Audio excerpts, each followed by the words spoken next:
तेलंगाना के नायब वजीर आला व वजीर फाइनेंस मल्लू भट्टी विक्रमार्का ने बजट 2024-25 असेंबली में पेश किया।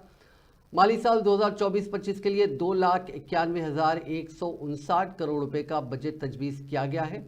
इसमें रेवेन्यू मसारिफ 2,20,945 करोड़ रुपए हैं, जबकि सरमाया मसारिफ 33,487 करोड़ रुपए तजवीज़ किया गया है।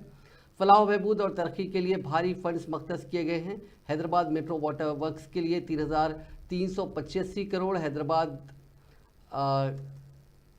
नया जो इदारा बना है हाइड्रा उसके लिए 200 करोड़ रुपए, जीएचएमसी में बुनियादी ढांचे की तामीर के लिए 3,065 करोड़ रुपए, ज़राअत के लिए 72,659 करोड़ रुपए, बागबानी के लिए 737 करोड़ रुपए।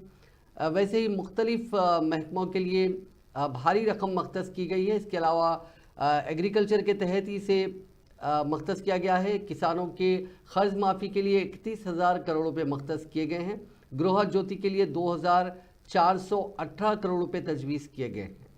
अगर हम मजमूई तौर पर बजट की बात करें तो इसका पूरा फोकस शहरी और दही इलाकों की तरक्की है। इसके अलावा ख़ास तौर से ज़राअत पर इस पर काफ़ी तवज्जो दी गई है।